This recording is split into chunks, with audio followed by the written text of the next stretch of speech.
दोस्तों नमस्कार, मैं हूं आलोक पाठक और आप देख रहे हैं खबर दस्तक।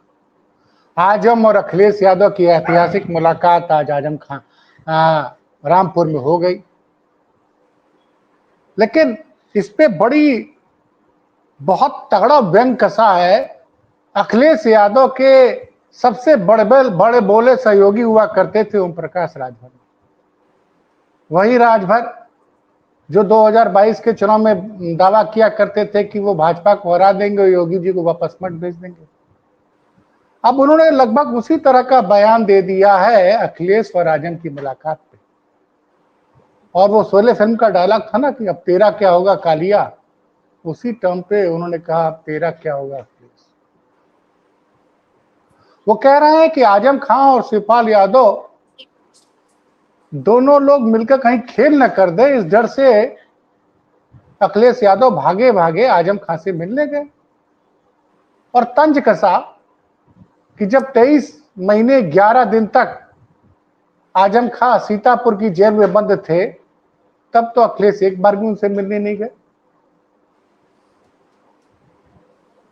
मनोज भाई, आपके पूर्व सहयोगी तो कह रहे हैं अखिलेश यादव डर रहे हैं कि आजम खां शिवपाल यादव मिलकर कोई खेल न खेल दे, और आजम की शर्तों पे मिलने गए। जो जो शर्तें आजम ने रखी वो अखिलेश यादव माने। वो कह रहे हैं इस वक्त अखिलेश यादव अपने आप को बहुत कमजोर महसूस कर रहे हैं, उनको बड़ी आलोक जी सिंपैथी लग रही है आपके नेता से। आलोक जी, आपको नमस्कार, आपके दर्शकों को नमस्कार। काफी दिनों बाद आपके साथ चर्चा करने का अवसर मिला है, तो मैं जरूर इन सारी बातों पे जवाब दूंगा। आ, एक शब्द पूर्वांचल का है और आप बलिया से बिलोंग करते हैं, तो आपको बेहतर मालूम होगा। बीजेपी और बीजेपी के सहयोगी साथी कंफ्यूजिया गए हैं, और कंफ्यूजन इस कदर हो गया है कि अब स्टेट उत्तर प्रदेश की जनता को, उस राज्य की महान और सोच समझ वाली जनता को, जो समय समय पे सरकार बदलती रहती है, उसके दिमाग को कंफ्यूज करने की कोशिश कर। आप बताइए, जब आजम साहब नहीं छूटे थे और ये चल रहा था कि वो अमुक दिन छूटेंगे, उनका जमानत हो गई है, तो क्या खबरें चल रही थी? 9 तारीख को मायावती की रैली होगी और 9 तारीख को आजम साहब बसपा में जाएंगे। 8 तारीख को हमारे नेता और आजम साहब की कैसी मुलाकात हुई है, इस बात का मुझे लगता है कि मुझे कुछ कहने की आवश्यकता नहीं, वो बेहतर आप समझते होंगे। पिक्चर्स कहते नहीं है कि तस्वीरें बोलती, तो उन बोलती हुई तस्वीरों ने हर बात का जवाब दे दिया कि आजम साहब, मैंने तो, आपने याद होगा मैंने ट्वीट किया था कि आजम साहब का मतलब समाजवादी पार्टी और समाजवादी पार्टी का मतलब आजम साहब।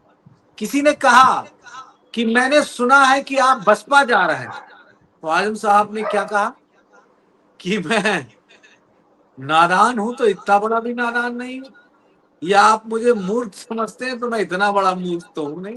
तो आजम साहब का जो अपने अंदाजे बयां है, उस अंदाजे बयां की वजह से कुछ भी कोई भी कयास लगा सकता है। जिनकी बात आप कर रहे हैं वो बेचारे अभी अस्पताल से आए हैं, ज्यादा कुछ मुझे उनकी रिलाई करने का मन नहीं है, क्योंकि हमारी बातें भी बड़ी घातक होती हैं। कहीं अगर लग गई तो कहीं ऐसा ना हो ओम प्रकाश पीला गमछा वाले चाचा जी को और तकलीफ हो जाए, दोबारा भर्ती होना पड़े, फिर आपके उप मुख्यमंत्री की जगह चुप मुख्यमंत्री स्टूल वाले कहीं उनको ना व्हील चेयर से लेते नजर आए। इसलिए मैं उनको ज्यादा कुछ कहना नहीं चाहता, लेकिन मैं इतना कहना चाहता हूं कि आप गेम खेलते होंगे पिछड़ों के साथ, अपने समाज के साथ। समाजवादी पार्टी, हमारे नेता आदरणीय अखिलेश यादव जी, आदरणीय शिवपाल जी, आदरणीय आजम साहब, सब लोग गेम नहीं खेलते, वो अपनी विचारधारा के साथ जीते हैं, और जहां मर्जी हो वहां झुक जाओ। ऐसी सोच तो ओम प्रकाश राजभर जैसे ही नेता के अंदर हो सकती है, सभी के अंदर नहीं हो सकती, इतना मुझे पूर्ण विश्वास है।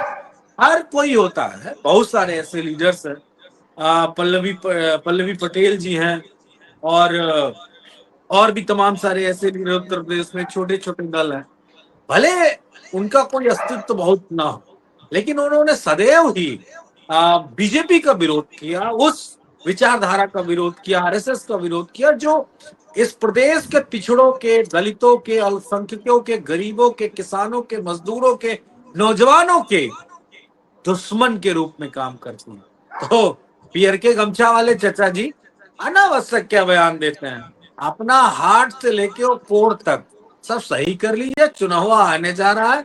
और कहीं हमारे नेता ने कहा था कि अगर समाजवादियों ने आंखें टेढ़ी कर दी तो क्या होगा, बताइए क्या होगा। सिंगल विधायक, सिंगल पार्टी, भाजपा भी तुमको नहीं मुरव्वत देगी और ना ही कोई बहुत ज्यादा लाभ और वो वाली बात होगी।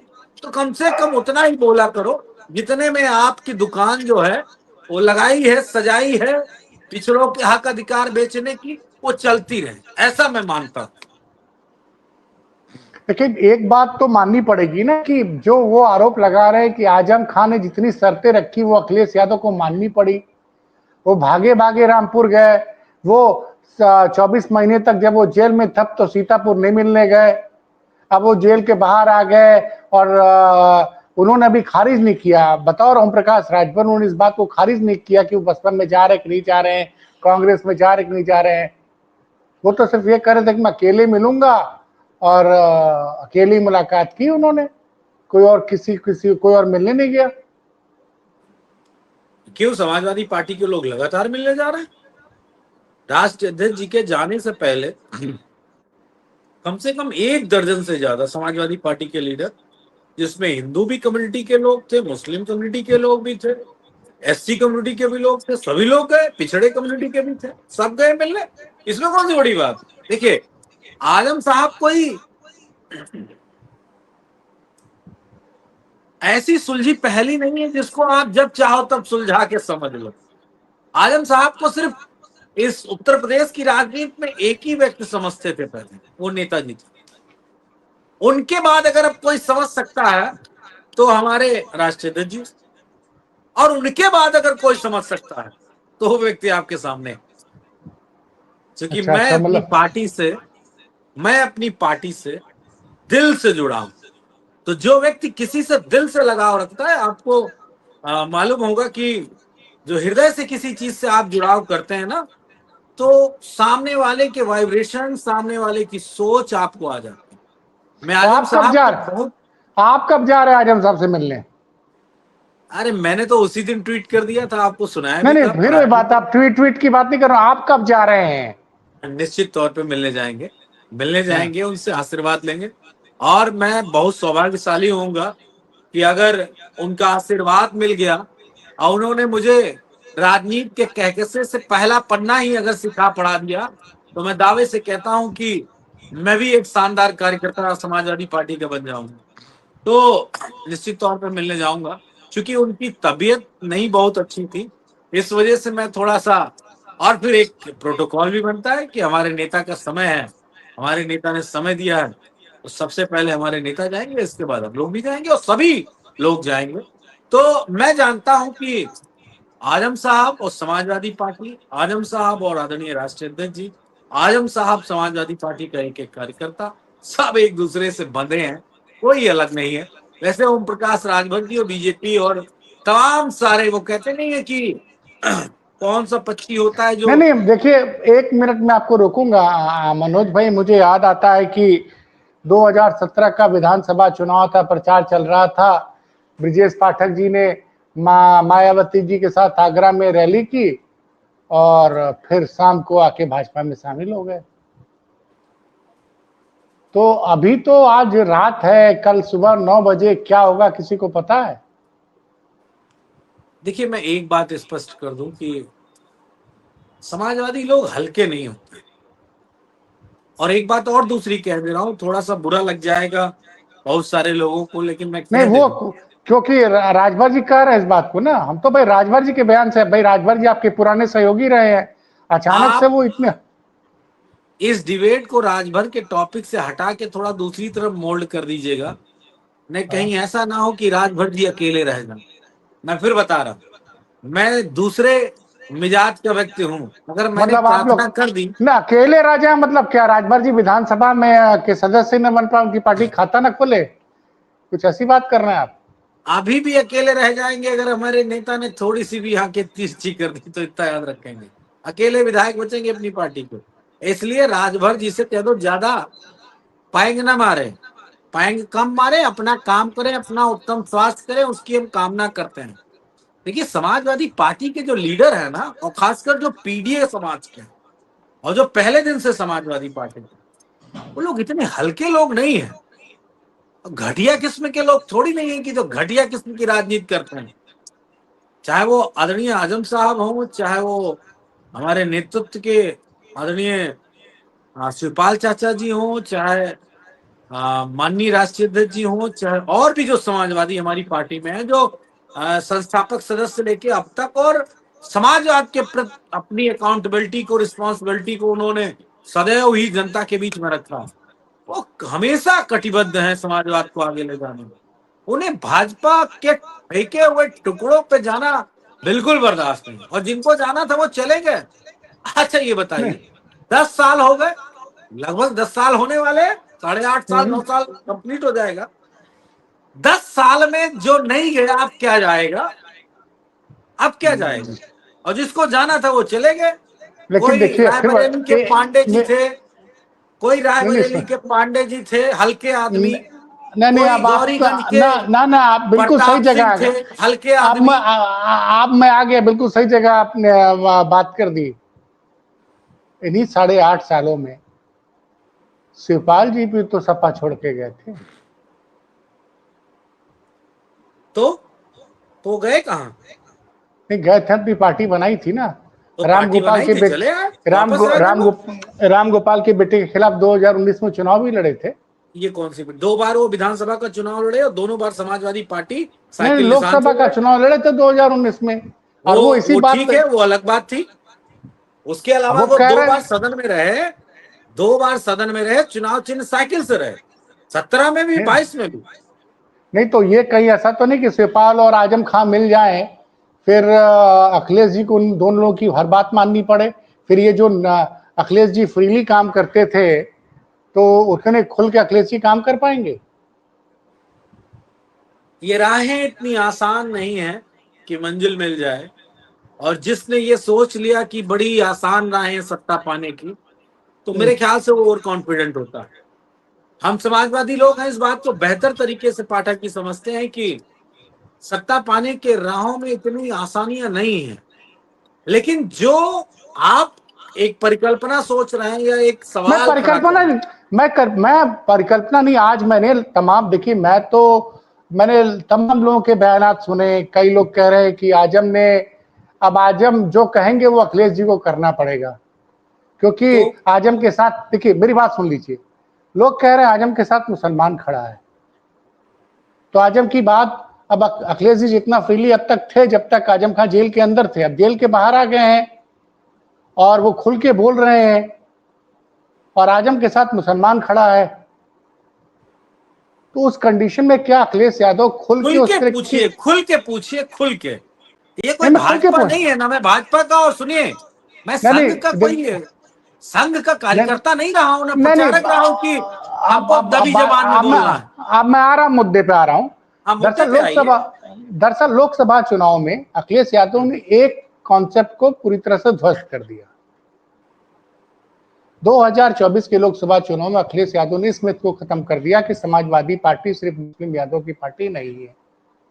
5 यादव और 4 मुसलमानों को टिकट दिया गया, यानी देखा जाए कि 80 में 11% सिर्फ यादव मुसलमानों को टिकट दिया गया। जबकि अगर असली वोट बैंक जो है मुसलमान और यादव, वो मिला के 25-26% वोट बैंक समाजवादी पार्टी का जहां से आता है, तो उनको 80 में 26% अगर जोड़े तो सीटें आती करीबन 20 के आसपास। लेकिन मुस्लिम यादव उतारे हैं सिर्फ 9। तो क्या आजम विधानसभा चुनाव में मुस्लिमों का इतना कम रिप्रेजेंटेशन बर्दाश्त कर पाएंगे? क्योंकि वो बार बार इस चीज का जिक्र कर रहे हैं, मेरी बात ध्यान से सुनिएगा, कि जब मेरा विधानसभा सदस्यता मेरी रद्द की गई थी, तो 6 घंटे के अंदर मेरी सीट खाली घोषित कर दी गई, उस पर चुनाव डिक्लेयर कर दिया गया। और वही राहुल गांधी की सीट लोकसभा सदस्यता जब गई थी, तो लोकसभा सचिवालय ने उनको पूरा साल भर का टाइम दिया ताकि वो सुप्रीम कोर्ट को जाके मुकदमा जीत सके, क्योंकि मेरा नाम आजम खां था। देखिए, उन्होंने घुमा के कहा मेरा नाम आजम खां था और उनका राम राहुल गांधी था। तो अगर वो, अब लोग कह रहे हैं कि अखिलेश यादव सॉफ्ट हिंदुत्व का चेहरा लेके चुनाव लड़ रहे हैं, पीडीए की बात कर रहे हैं, यादव मुसलमान छोड़ के बाकी पिछड़े दलितों को ज्यादा जगह देने की बात कर रहे हैं, तो क्या इन शर्तों को, पीडीए के कॉन्सेप्ट को आजम खां उसी तरह से अंगीकार करेंगे, स्वीकार करेंगे जिस तरह से अखिलेश यादव ने स्वीकार किया और लगातार मेहनत कर रहे हैं पिछले 4 सालों से? पाठक जी, मुझे लगा था आप कोई मुझे कठिन सवाल देंगे, बड़ा हाँ। आसान सा सवाल दिया है आपने। नहीं नहीं, मैं आपको सोच रहा आसान था है। कुछ आप और पूछेंगे। देखिए, मैं एक बात स्पष्ट कर दूं कि जब तक चुनाव नहीं हो जाएगा, जब तक आजम साहब पुनः विधायक नहीं बन जाएंगे, जब तक आजम साहब कैबिनेट मंत्री की शपथ नहीं ले लेंगे, तब तक ये सारे सवाल हर हफ्ते गूंजते रहेंगे और ऐसे ही गूंजते रहेंगे मीडिया आर्काइव में। और ये अगला सवाल मैं बता दूं क्या होगा। अभी 26 में एमएलसी का चुनाव होगा, राज्यसभा का चुनाव, उस वक्त भी आजम साहब का नाम खूब जोर शोर से लिया जाएगा। अभी जिला पंचायत का चुनाव होने जा रहा है, जिला पंचायत अध्यक्ष, ब्लॉक प्रमुख, प्रधानी, उसमें भी आजम साहब का नाम छोड़ लिया जाए। मैं पहले ही एज ए ज्योतिष में पहले ही आपको आपके चैनल के माध्यम से प्रदेश को बताया दे रहा हूं, जब टिकटों का बंटवारा विधानसभा होगा तो फिर आजम साहब को पार्टी तोड़ के अलग बनाने की लगातार खबरें चलाई जाएंगी। लेकिन सत्य एक है, परिस्थितियां कुछ नहीं। और आपका दबाव जो बार बार इस बात की तरफ है कि जो कुछ आजम साहब कहेंगे वो माननीय राष्ट्रीय अध्यक्ष जी मानेंगे, तो इसमें बुराई कौन सी? ये कोई तड़ी पारों का दल थोड़ी नहीं है, ये किसी हिटलर शाही का दल थोड़ी नहीं, मैं तो समाजवादी बड़ी पार्टी। बात कह रहे हैं कि आजम जो कहेंगे अखिलेश जी उसको मानेंगे। क्यों नहीं मानेंगे? वो हमारे वरिष्ठतम नेता हैं, क्यों नहीं मानेंगे? आजम साहब का कोई दांव क्या उल्टा पड़ा क्या? आजम साहब ने जिसकी पैरोकारी की वो क्या चुनाव हारा क्या? नहीं तो कौन हारा? फिर रामपुर मुरादाबाद में से, एक मिनट नहीं सर, मुरादाबाद से एसटी हसन जी सांसद बने, पैरोकारी किसने की थी? किसने की थी? आजम साहब ने एक पैरोकारी की थी। किसका नाम लेंगे आप? पूरे प्रदेश से नाम लीजिए, जिसकी पैरोकारी करी वो जीता चुनाव और लेकिन जीत के रामपुर के लड़के विधानसभा और लोकसभा गया। एक मिनट मैं आपको बता दूं, देखो पहले तो ये नैरेटिव खत्म हो जाए। अगर जब ये आरोप लगाते हैं कि हम आजम साहब की सारी बातें मानेंगे, तो समाजवादी पार्टी में डेमोक्रेसी है कि नहीं है? जो परिवारवाद का आरोप लगता है वो धड़ से खत्म हो गया, नहीं खत्म हो गया? आप ये बात सोचो। और सिर्फ आजम साहब नहीं, समाजवादी पार्टी के अभी कद्दावर लीडर ऐसे पड़े हैं जो अब इस दुनिया में नहीं है, उनके परिवार के लोग हैं, उनके जो समाजवादी पार्टी को सींच के बड़ा किया, उन सब की बात को मानते हैं। अरे मैं अदना सा कार्यकर्ता हूं पार्टी का, अगर मैंने अपने राष्ट्रीय नेतृत्व को कोई बात कही होगी तो हमारे राष्ट्रीय नेतृत्व ने मेरी भी बात सुनी और कहा कि मनोज की बात सही है, इस बात को इम्प्लीमेंट किया जाना चाहिए। जिस आदमी की पैरोकारी कर रहे हैं ये आदमी अच्छा है। मनोज जी मेरी बात सुनिए, वो खुलेआम कह रहे हैं कि रामपुर में मेरी मर्जी के बगैर किसी को लड़ाया गया, वो इस बात से हाथ है, वो इस बात को तो जिक्र ही नहीं कर रहे हैं। लोग पत्रकार बोल रहे हैं कि रुचि वीरा को तो आपके कहने पर टिकट दिया गया। आपने वो फिर तो पाठक जी आपने छोटी बात कही। अब फिर मैं जो चीज जिस सवाल का जवाब आपको नहीं देना है आप बोल दे रहे हैं वो छोटी बात है। देखिए सवाल ये है, अगर वो छोटा हो तो बताइए। देखिए मेरे एक सवाल का जवाब दीजिए। दूंगा पाठक जी, नहीं, बस एक सवाल, मेरा एक सवाल, उसके बाद मैं कोई सवाल नहीं पूछूंगा, फिलहाल आप पूरा बोलिएगा। आजम खान साहब ने कल कहा एक इंटरव्यू में कि मेरी बीवी ईद के दिन बैठ के अकेली रोती रही, कोई मिलने नहीं आया, किसी ने फोन नहीं किया, अब क्यों लोग मुझसे मिलना चाहते हैं? ये उन नेताओं के लिए है, सुन लीजिए, ये उन नेताओं के लिए है जो अवसरवादी होते हैं। और आप बेहतर समझते हैं, वरिष्ठतम पत्रकार हैं, बहुत सारे दशक आपने जिए हैं और आपकी ये सफेद बाल ऐसे नहीं हो गए, सब धूप छांव देख के हुए हैं। बहुत सारे ऐसे लीडर होते हैं कि बुरे वक्त में अपने साथी के साथ नहीं खड़े होते। वो समाजवादी पार्टी में भी ऐसे नेता होंगे जो माननीय राष्ट्रीय अध्यक्ष जी के साथ जाकर अपने आप को बड़ा पैरोकारी समझेंगे कि नहीं हम आपके बहुत खास हैं, लेकिन उसके अलावा उन्होंने उनका परिवार का कभी साथ नहीं दिया होगा, उनके दुख सुख में जाके नहीं खड़े हुए होंगे। ऐसे बहुत सारे लोग हैं। तो आजम साहब ने स्पष्टता के साथ ये बात कह दी कि राष्ट्रध्यक्ष जी के साथ आके कोई ये बताने की कोशिश नहीं करेगा कि हम आपके बड़े हितैषी हैं। और यही पहचान आजम साहब की है, वो बात मुंह पे कह देते हैं, बात ऐसे तरीके से कह देते हैं जो बहुत आज की राजनीति में कहने के लिए किसी के अंदर हिम्मत नहीं है।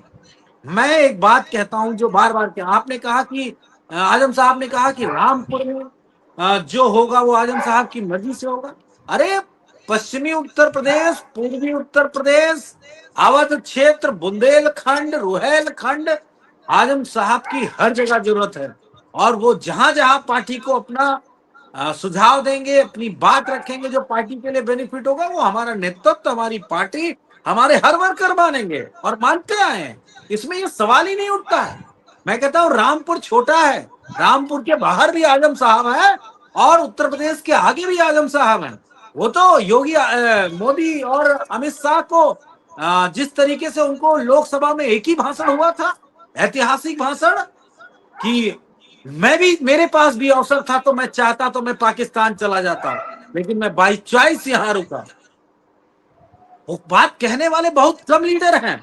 अगर यही आजम साहब लगातार सदन में होते तो इस बीजेपी की सरकार के पास जवाब ना होते जो आजम साहब के सवालात होते। और वो सिर्फ समाजवादी पार्टी के लिए नहीं, पूरे देश के अल्पसंख्यक कम्युनिटी के लिए होते, जो हर स्टेट में बीजेपी शासित राज्यों में अल्पसंख्यकों पे अत्याचार होता है और कोई लीडर कह नहीं पाता है। और कहता भी जो कोई है वो एक है हैदराबाद वाले कोई, वो जब कहते हैं तो बीजेपी को लाभ वाली बात कहते हैं। आजम साहब की बात से बीजेपी फंसती है, बीजेपी के पास जवाब नहीं रह जाता है, बीजेपी उस पर राजनीति नहीं कर पाती है। तो इसलिए आजम साहब समाजवादी पार्टी के सेंट्रल में है, केंद्र में है, केंद्र बिंदु की तरह है। ये बात समाजवादियों को अच्छे से मालूम है। गोदी मीडिया से मैं इतना कहूंगा कि अनावश्यक मत ऑपरेशन करो, उससे कोई लाभ नहीं होगा, सिवाय आपके योगी मोदी और अमित शाह की बदनामी और भद्द के सिवा कुछ नहीं होगा। आजम साहब कल समाजवादी पार्टी के थे, आज समाजवादी पार्टी के हैं।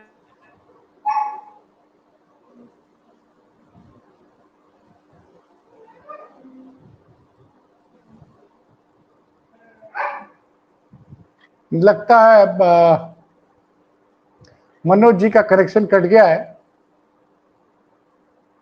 इसलिए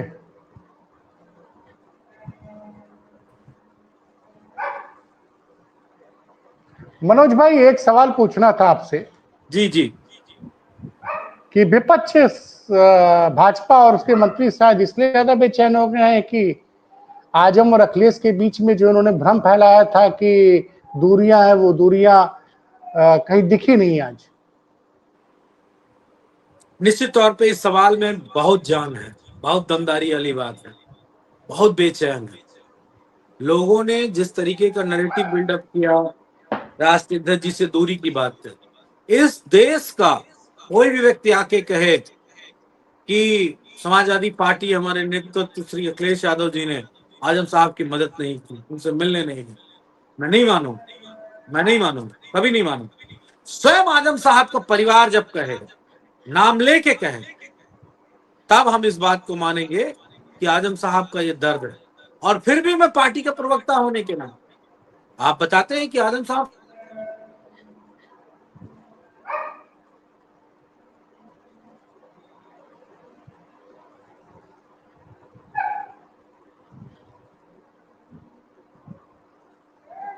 फिर नेटवर्क की प्रॉब्लम आ रही है। आपके यहां से नेटवर्क का इशू है क्या? नहीं, इसको मुझे लगता है कुछ प्रॉब्लम, इसको भी यही रखा जाए।